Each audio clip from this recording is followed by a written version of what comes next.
What's up, folks? Today we're going to be talking about how to count your macros, and specifically how to actually take food, measure it, put it into an app, track it. That is what I'm talking about. Now, you may hear some weird noises. You may potentially hear my dog chewing some stuff off to the side. You may hear my wife yelling at me about different apps and things like that, but just try your best to ignore that. So this video is going to be broken down into like 3 different steps or chapters, whatever they're called on YouTube now. The first being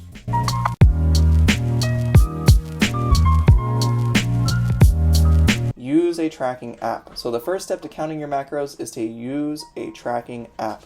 Now, there's 3 that I recommend, and they're all free. Chronometer, Nutritionix, Track, and Lose It. That's one that Alex recommended. So, all 3 of those are free. Now, you might have heard of MyFitnessPal. I highly recommend not using MyFitnessPal. Why? Because it is now $20 a month to use the most basic features, and on top of that, the library is not even that great. It's full of, all kinds of garbage. So unless you really, really like MyFitnessPal and you have the money to burn, I would recommend going with one of the free options, or even paying for Chronometer or Lose It or Nutritionix. Or there's another one, Macro Factor, but that's again paid. Lose It is $20 a month if you want to go premium, a year. I'm sorry, a year if you want to go premium. So there you go. There's other better options than MyFitnessPal. Don't recommend using it anymore. If you're just like Garrett, which I don't, you gave me 3 options. I don't want 3 options. Just tell me which one to download. Just download Chronometer. There are 3 different ways to enter food into your app. All right, and we're going to showcase all 3 of those ways. Now, you're going to need something in order to do this. Non-negotiable. You need a food scale. Speaking of which, I forgot mine. I'm going to go grab it. So.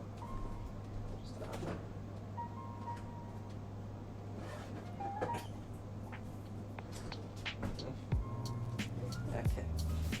This is mine. Now, Garrett, how do you pick a good food scale? Go to Walmart. Go to Target. Look for food scales. Get one that takes AA batteries or AAA batteries. Do not buy the ones that take the little stupid these batteries, because oh my god, they're expensive and they're so annoying.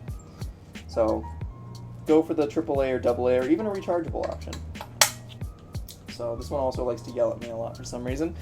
Oh, side note real quick. You may be saying, wow, you sound awful. You sound really different. Yeah, I have like a horrible cold. I feel like garbage right now. So anyways.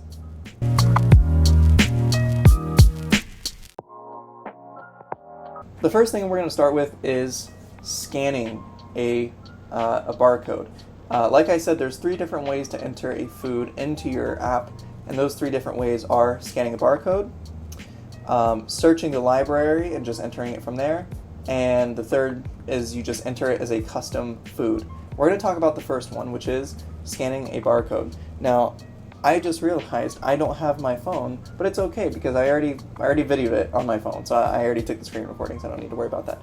So what do we do? What's the actual steps? Well, first thing I'm going to need is a bowl. I'm going to dirty up another bowl because I'm filming this for the second time. Rocky knife is like, Sorry. I have to film this again. So, there we go. What are we doing now? Well, we have our food scale. Why is the food scale so dirty? We have our bowl. I don't know. That's not important right now. Point is, you're going to put your bowl on the scale. Turn it sideways so I can see the button. Okay? We're going to turn it on the scale.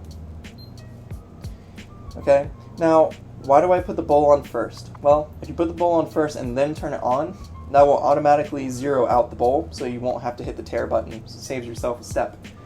Now, you're going to take your thing that you're measuring. Today I'm going to be doing some cereal. All right? Now, Endorsing. Now the first For step money. is to look at your nutrition label. And on my nutrition label, I have the serving size, which is 42 grams. Now, looking at these, macros and stuff, I know that I want 2 servings of this cereal. I take that back. I want 1 serving of the cereal because last time it was annoying getting all that cereal back in there. So 1 serving is 42 grams. All right. Simple. Take your food. Make sure it's still on. Alright. Quick tips, if you want it to stay on, just tap it with your finger a couple Yep. times. It thinks that it's being weighed all the time. 42. There we go. So that is 1 serving of the cereal. Now, to get it into the app, what we do, and hopefully you can still hear me. The audio may be a little sketchy. I really hope not. In fact, I should probably keep. Okay. So now what you're going to do is you're going to go into the app. You're going to take the box. You're going to scan the barcode on the bottom here. So it'll pop up. You scan the barcode. All right. And what you're going to see is a screen that shows the food.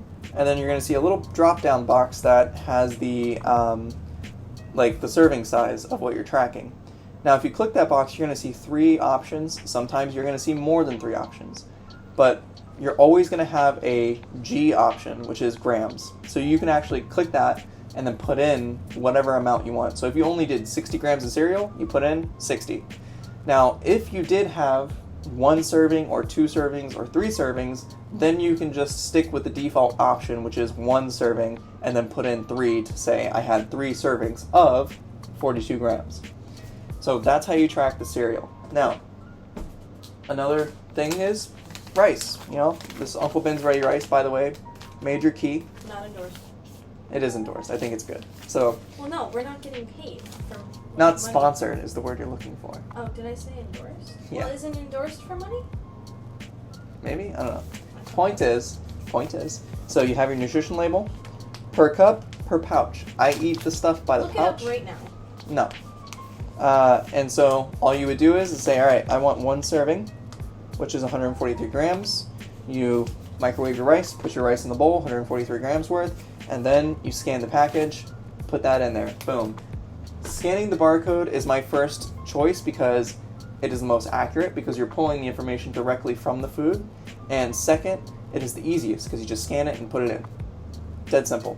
What if we don't have a barcode? So what if we're eating an apple, or I'm eating a banana, or I'm eating sweet potato, and I don't have a barcode? Sure. This is my apple, or actually my wife's apple. Get it? Because it's an iPhone. I made that joke in the last video that I did and had to delete. So anyways, what you're going to do is you're going to click that, turn off your scale, turn on your scale. I have my apple here. Set my apple down, 322 grams. So now, because I'm not a psychopath, I'm going to be eating the apple whole with the skin. So when I go into my chronometer, I'm going to type in apple. And then you'll see on the right, it says USDA.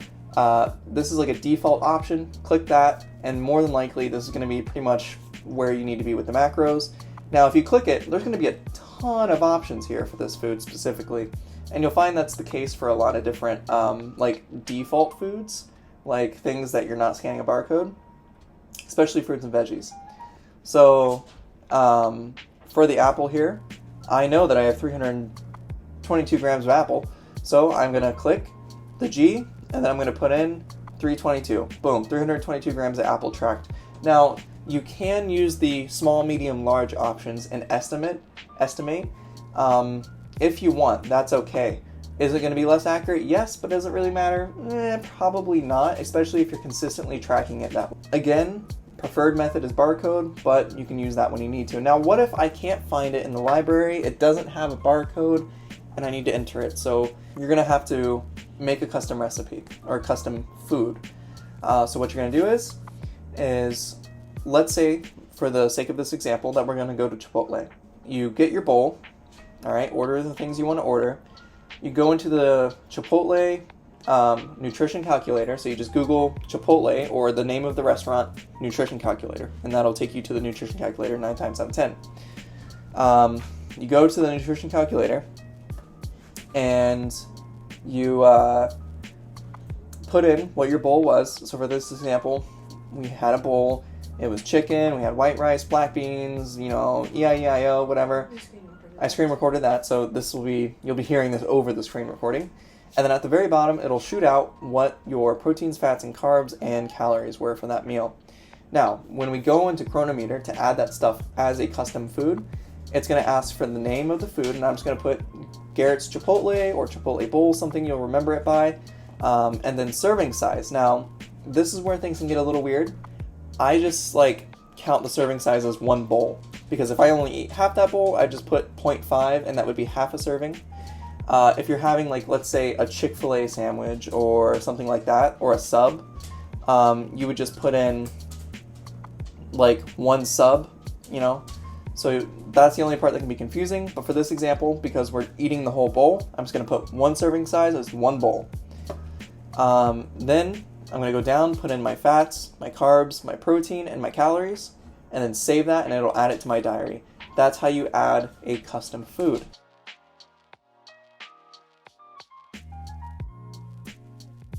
Now, this is going to lead us into the next thing, which is adding a custom meal, because let's say we're going to have some spaghetti for dinner, right?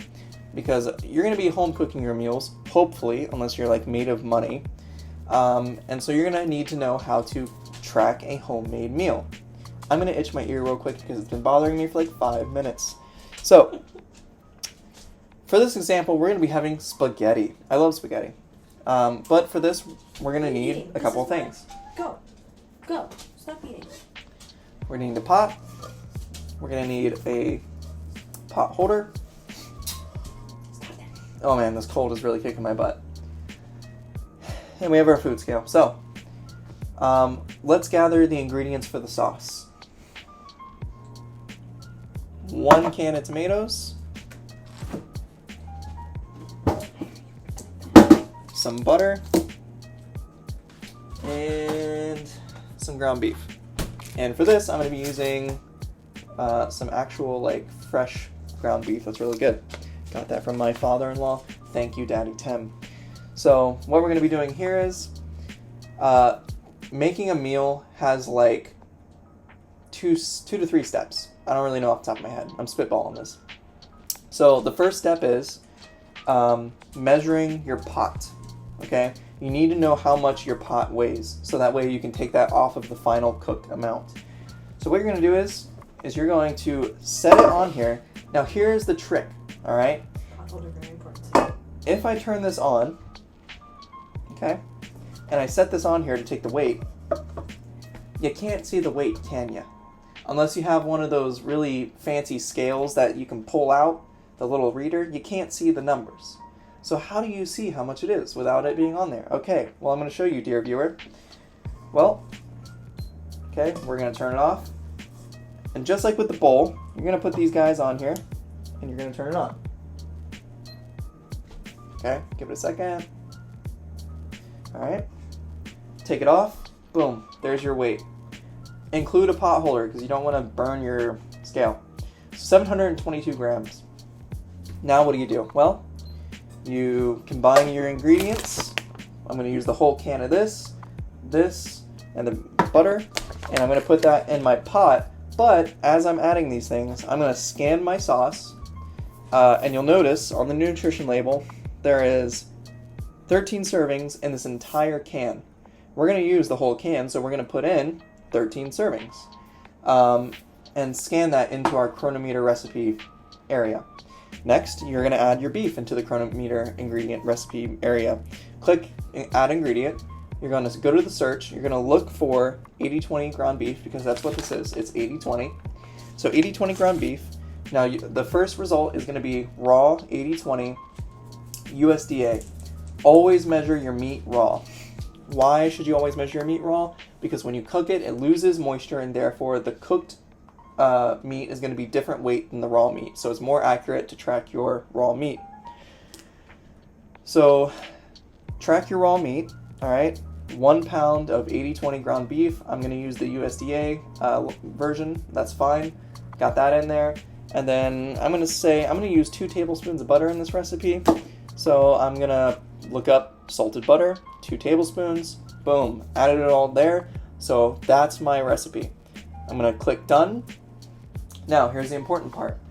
So we cooked it up. We have all of our food in this pot. It's steaming hot. We're gonna set this guy on here. We're gonna press the button. We're gonna take it off, and we're gonna say, oh hey, it weighs 2,232 grams now. So you subtract your original weight of the empty vessel from that number, and then boom, that's your recipe cooked total, and you put that into Chronometer. Now that you have that all together, when you go to make your bowl of spaghetti, you'll measure your spaghetti separately, your noodles, and then you go to measure your sauce. Now, how much sauce should I do, Garrett?